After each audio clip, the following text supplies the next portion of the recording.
도신경 함께합니다. 전능하사 천지를 만드신 하나님 아버지를 내가 믿사오며 그 외아들 우리 주 예수 그리스도를 믿사오니 이는 성령으로 잉태하사 동정녀 마리아에게 나시고 본디오 빌라도에게 고난을 받으사 십자가에 못 박혀 죽으시고 장사한 지 사흘 만에 죽은 자 가운데서 다시 살아나시며 하늘에 오르사 전능하신 하나님 우편에 앉아 계시다가 저리로서 산 자와 죽은 자를 심판하러 오시리라. 성령을 믿사오며 거룩한 공회와 성도가 서로 교통하는 것과 죄를 사하여 주시는 것과 몸이 다시 사는 것과 영원히 사는 것을 믿사옵나이다. 아멘. 찬송 487장입니다. 487장 찬송합니다.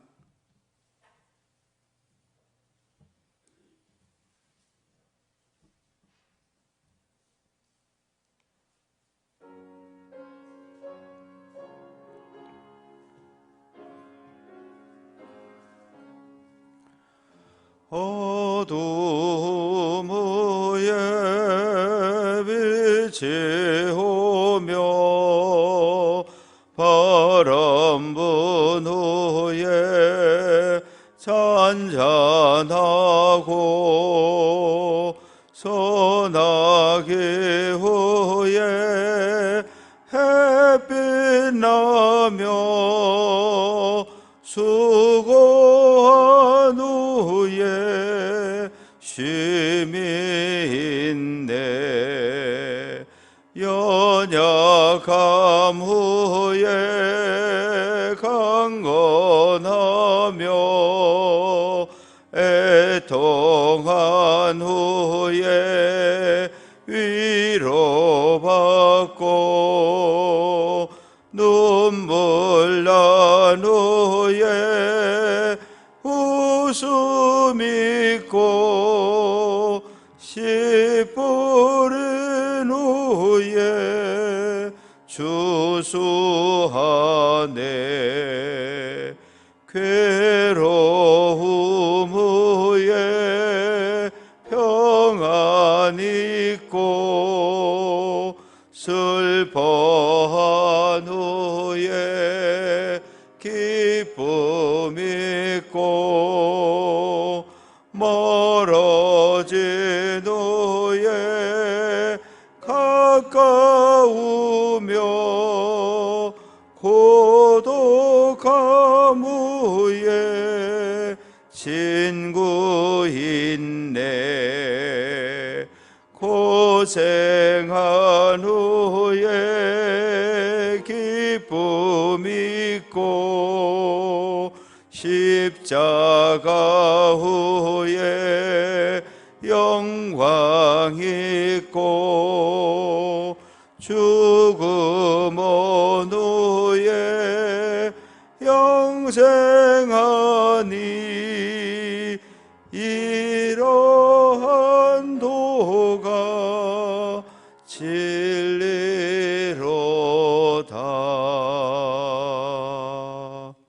아멘. 구약성경 느헤미야 제11장 1절부터 마지막 절까지 교독합니다.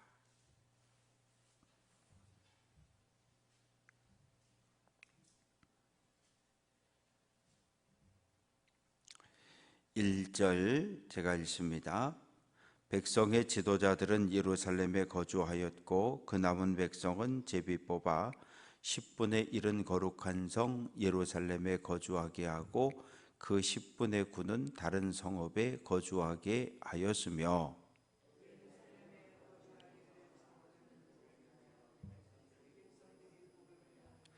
이스라엘과 제사장들과 레위 사람들과 느드님 사람들과 솔로몬의 신하들의 자손은 유다 여러 성읍에서 각각 자기 성읍 자기 기업에 거주하였느니라. 예루살렘에 거주한 그 지방의 지도자들은 이러하니라.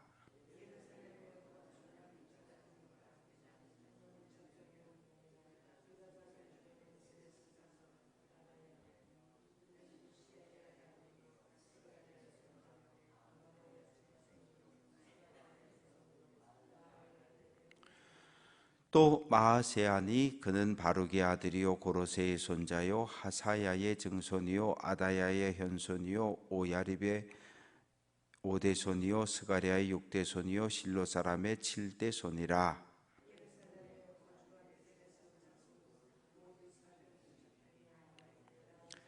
베냐민 자손은 살루이니 그는 무슬람의 아들이요 요에스 손자요 부다야의 증손이요 골라야의 현손이요 마아세야의 5대손이요 이드엘의 6대손이요 여사야의 7대손이며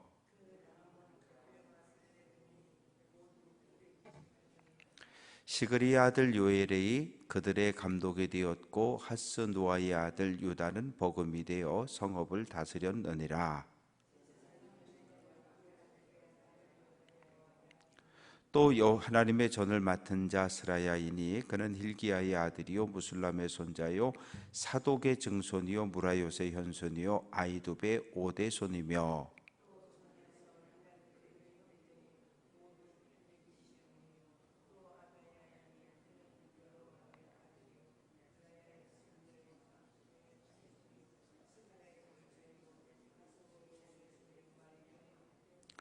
또 그 형제의 족장된 자이니 모두 242명이요 또 아마세이니 그는 아사렐의 아들이요 아으세의 손자요 무실레못의 증손이요 임멜의 현손이며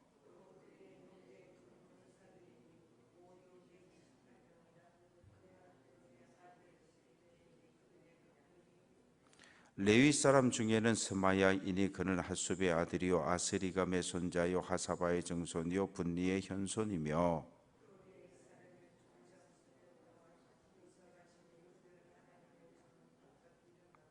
또 아삽의 증손 삽디의 손자 미가의 아들 마따냐이니 그는 기도할 때에 감사하는 말씀을 인도하는 자가 되었고 형제 중에 박부가가 복음이 되었으며 또 여두둔의 증손 갈랄의 손자 삼무의 아들 압다니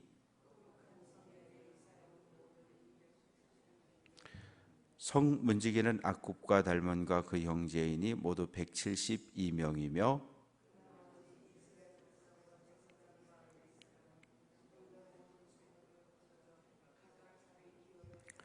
느디님 사람은 오벨에 거주하니 시하와 기스바가 그들의 책임자가 되었느니라.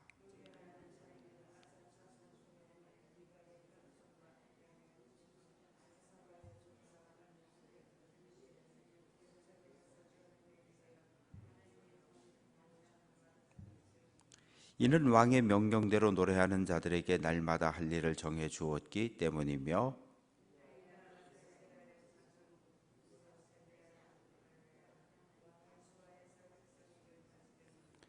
마을과 들로 말하면 유다 자손의 일부는 기랏 아르바와 그 주변 동네들과 디본과 그 주변 동네들과 여갑스엘과 그 마을들에 거주하며 하살수알과 부엘세바와 그 주변 동네들에 거주하며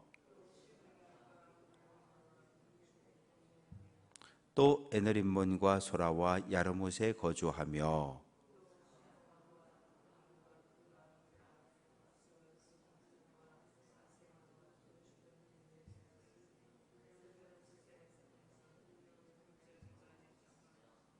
또 베냐민의 자손은 게바에서부터 믹마스와 아야와 베델과 그 주변 동네들에 거주하며 하솔과 라마와 기따임과 로드와 오노와 장인들의 골짜기에 거주하였으며 아멘. 감사예물 최동순 권사님, 속회원금 안나속, 번제예물 임학성, 임상우, 임서인, 정보묵, 정태웅,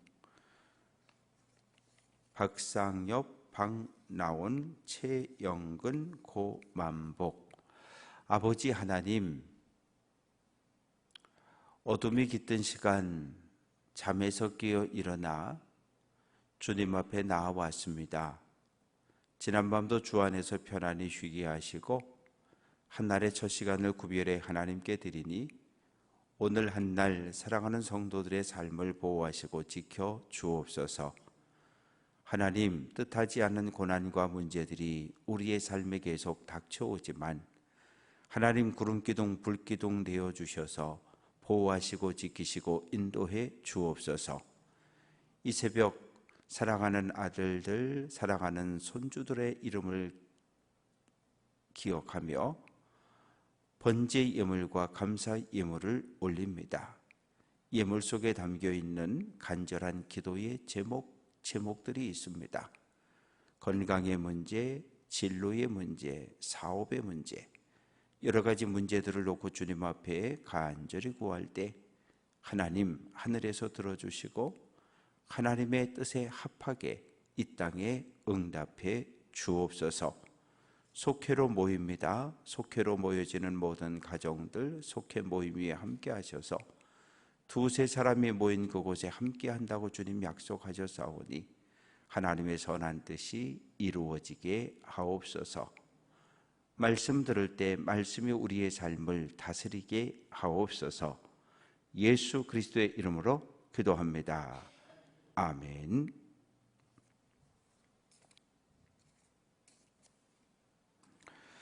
오늘 말씀은 예루살렘에 돌아온 사람들을 이렇게 자리를 다시 정리하는 그런 이야기가 기록되어져 있습니다. 예루살렘에 돌아온 사람들은 지파로 정리를 하면 유다 지파, 베냐민 지파, 그리고 레위 지파입니다. 나머지 9개 지파는 어떻게 되었을까? 북쪽에 있었던 10개 지파의 후손들은 어떻게 되었을까? 여러 가지 의문들이 있고 또 궁금하기도 한데, 첫 번째는 돌아오지 않았다. 바벨론의 포로로 끌려가고 북이스라엘은 멸망당하면서 아수르 제국의 포로로 끌려갔고, 아수르는 바벨론에 멸망당했고, 바벨론은 바사에 멸망당했는데 그냥 거기에서 수백 년을 자리 잡고 그대로 사는 겁니다. 그래서 그들이 디아스포라, 흩어진 유대인이라 예수님 당시에까지 그렇게 불리어졌습니다. 그래서 실제로 2차 세계대전이 벌어지던 1940년대를 기준으로 해보면 이스라엘 땅보다는 러시아, 폴란드, 루마니아 이쪽, 독일, 그 다음에 미국, 그래서 이 러시아와 동유럽 쪽에 살고 있던 유대인들의 숫자가 가장 많았어요. 전 세계적으로 1800만 정도 유대인이 산다고 하면 오늘날 이스라엘에서 600만 정도 살고 미국에서 한 600만 살고 러시아를 비롯한 이 동유럽 쪽에 600여만 명이 살아가고 있다고 이해를 하면 됩니다. 그러면 돌아온 사람들이 있잖아요. 10지파 가운데 돌아온 사람들은 어떻게 되었을까? 그들은 유다 지파나 베냐민 지파로 편입이 됐다고 보면 맞습니다. 왜냐하면 돌아왔는데 에브라임 지파 없어졌죠? 뭐 다 없어졌어요. 그러면 어떻게 해요? 유다 지파로 편입이 되고 베냐민 지파로 편입이 되고 레위 지파로는 들어갈 수가 없어요. 왜? 레위 지파는 딱 정해져 있거든요. 아론의 후손들만 들어갈 수 있어요. 레위 지파에는 제사장과 레위인들이 있는데 이 레위 지파에는 아무나 들어갈 수가 없어요. 그러니까 결국은 돌아온 모든 사람들은 유다 지파와 베냐민 지파로 편입이 되었다라고 이해를 하시면 되고, 지금 느헤미야가 유대의 총독으로 있고 예루살렘과 주변 여러 이 느헤미야 총독의 영향 통치력이 미치는 이 지역에는 유다 지파와 베냐민 지파로 모두 정리가 되어져 있다 이해를 하시면 됩니다. 그런데 예루살렘이라고 하는 이 성은 다윗 때는 5,000명, 솔로몬 때는 한 15,000에서 2만 명, 히스기야 왕 때 8만 명 이렇게 가지고 조금씩 커진 거거든요. 느헤미야가 막상 성을 솔로몬이 건축했던 그 성의 크기만큼 회복은 시켰지만 문제는 사람이 없는 거예요. 사람이 8만 명까지 살던 성에 갑자기 10,000명 정도밖에 안 산다고 생각을 해보셔요. 그러면 적군이 쳐들어왔을 때 막을 군사가 없잖아요. 그래서 이런 문제 때문에 어떻게 했냐 하면 돌아온 사람들의 후손을 조사해서 인구 조사를 하게 되고, 그리고 제비를 뽑는 거예요. 10명 중에 1명씩 제비를 뽑아서 어떻게 예루살렘 성 안에 의무적으로 들어와 살도록 한 거예요. 순환하면서, 뭐 1년씩 가든 한 달씩 가든 순환하면서 들어와 살게 하고, 또 10절 말씀에 보면 나는 그냥 예루살렘 성 안에서 살래요, 이렇게 자원하는 사람들은 다 받아줬어요. 얼마 되지 않았기 때문에. 왜? 예루살렘에 들어와서는 할 수 있는 게 아무것도 없어요. 유대 여러 지역에 흩어져 살면 거긴 뭐가 있어요? 조상 대대로 물려받은 땅들이 있잖아요. 그 땅에서 농사도 짓고 뭐 양도 기르고 소도 기르고 삶을 살아갈 수 있는 터전이 만들어져 있는데, 예루살렘 성 안에는 농사를 지을 수가 없어요. 그러니까 어떻게 해야 돼요? 형제들이 도움을 받지 않으면 살아갈 방법이 없어요. 그러니까 성 안에 가장 많이 들어와 있던 사람들은 제사장과 레위 사람들인데, 느헤미야가 이 왕에게 보고하러 간 사이에 어떤 일들이 벌어졌습니까? 제사장들에게 11조를 가져오지 않고 절기예물을 가져오지 않으니까 11조를 내지 않으니 제사장들과 레위 사람들의 생활이 안 되는 거예요. 그래서 또 많은 사람들이 흩어져 버렸잖아요. 이렇게 되는 겁니다.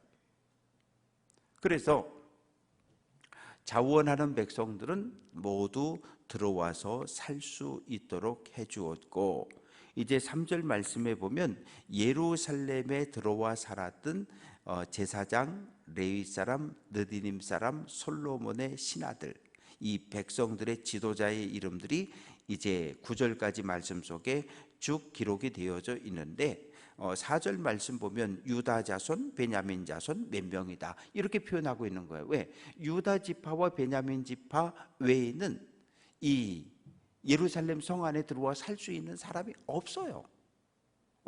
왜? 구별된 성이기 때문에, 철저하게 구별된 성이기 때문에 유다 자손과 베냐민 자손들이 들어와서 살았고, 그 명단이 9절까지 쭉 기록이 되어져 있습니다. 그리고 이제 10절 그 9절 말씀 보면 시그리의 아들 요엘이 그들의 감독이 되었고, 감독이 되었다는 얘기는 첫 번째 지도자, 최고 지도자가 되었고, 그리고 하스 누아의 아들 유다는 버금이라는 단어는 두 번째란 얘기예요. 버금, 으뜸, 버금. 그래서 첫째, 둘째. 그래서 버금이라는 단어가 나오면 이 사람은 두 번째 지도자였구나, 그렇게 이해를 하시면 되겠습니다. 그리고 이제 10장부터 18장까지 말씀 속에는 제사장 가운데 예루살렘 성 안에 들어와 살면서 성전에서 제사하는 일을 맡았던 사람들의 이름이 쭉 기록이 되어져 있습니다. 그래서 18절 거룩한 성의 레위 사람은 모두 284명이 살고 있었고, 19절 말씀을 보니까 누가 등장합니까? 성문지기가 등장해요.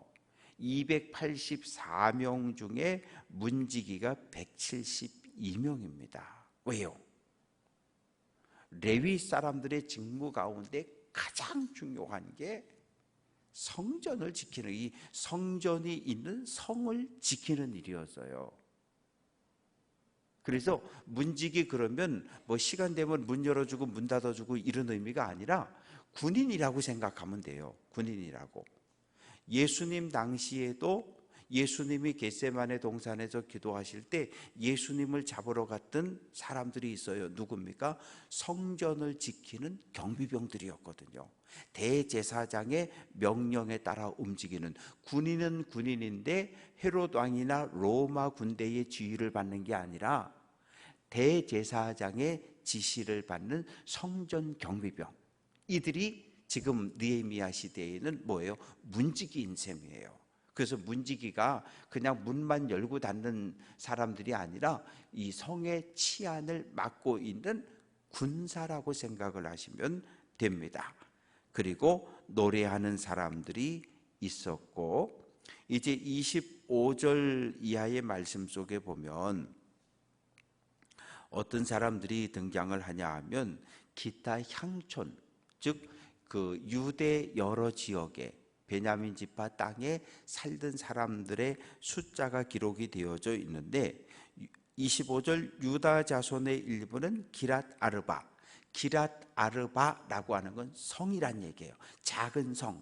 그리고 그 주변 마을은 성밖. 그래서 이 당시 사회에는 철저하게 성 안과 성 밖이 구별이 되어져 있었습니다.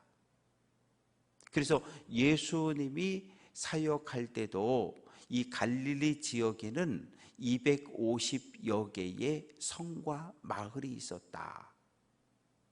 그래서 성 안에 사는 사람과 성 밖에 사는 사람들을 늘 구별해서 그렇게 표현을 하는 것이 성경의 기록입니다. 그래서 오늘 말씀 속에는 그 30절 말씀 속에는 어디까지 등장합니까? 30절 끝부분에 보면 그들은 부엘세바에서부터 흰놈의 골짜기까지 장막을 쳤다. 부엘세바는 이 남유다 가나안 땅의 맨 남쪽에 있는 성읍의 이름이 부엘세바입니다.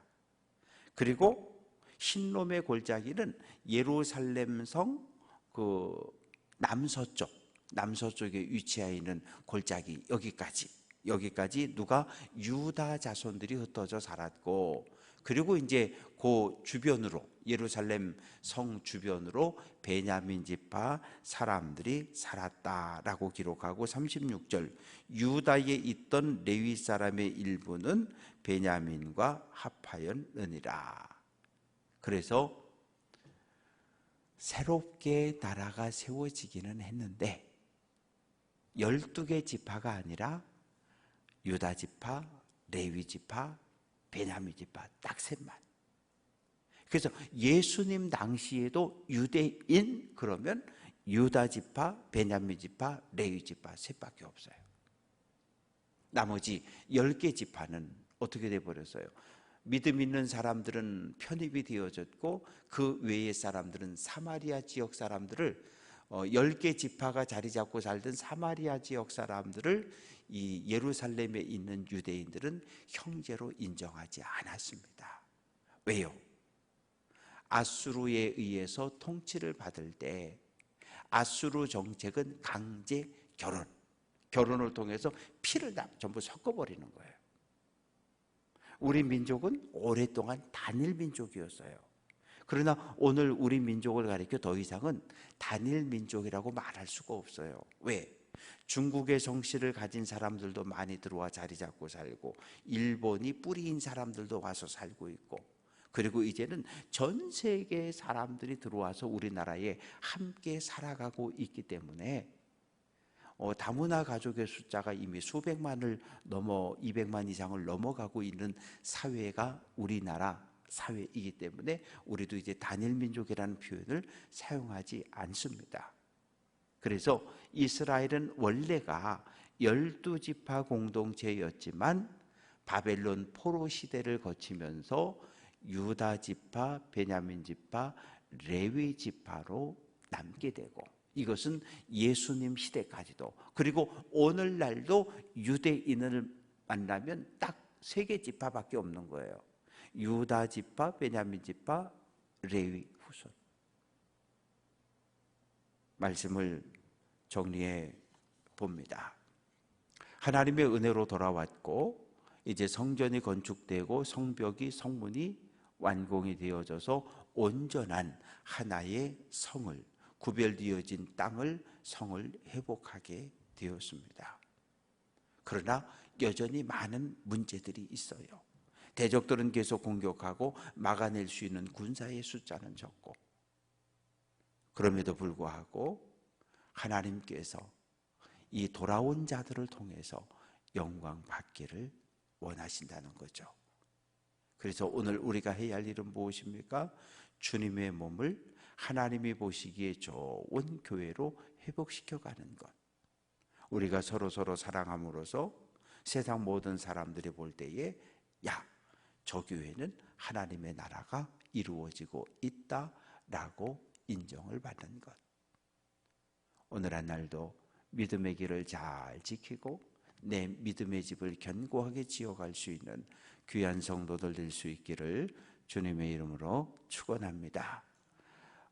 오늘 청소한다고 그렇게 광고가 되어졌는데 오늘은 그냥 기도들 열심히 하시고요. 지금 사실은 어제까지 그 사무실 바닥까지 다 철거가 끝나는 것이 일정이었는데 끝나질 못했어요.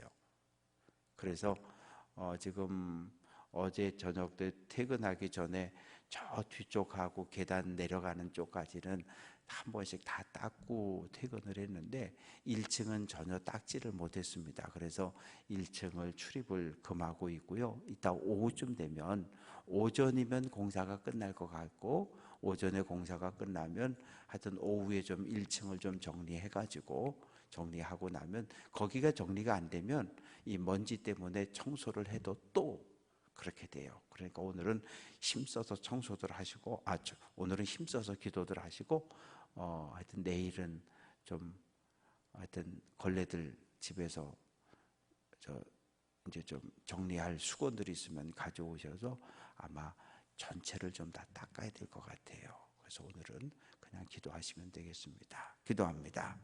아버지 하나님, 교회를 조금씩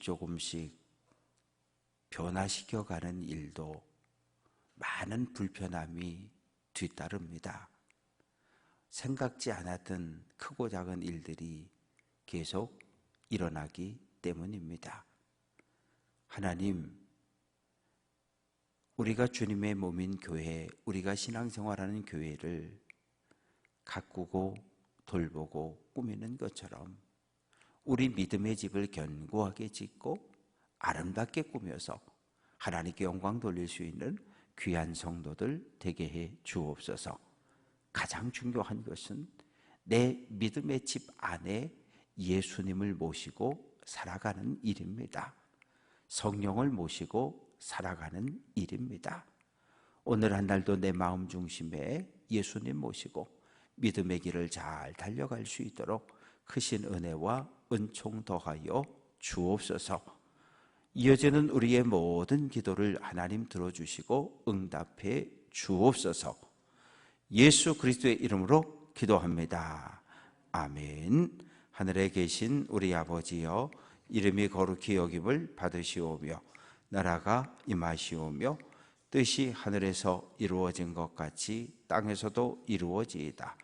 오늘 우리에게 일용할 양식을 주시옵고 우리가 우리에게 죄 지은 자를 사하여 준 것 같이 우리 죄를 사하여 주시옵고 우리를 시험에 들게 하지 마시옵고 다만 악에서 구하시옵소서. 나라와 권세와 영광이 아버지께 영원히 있사옵나이다. 아멘.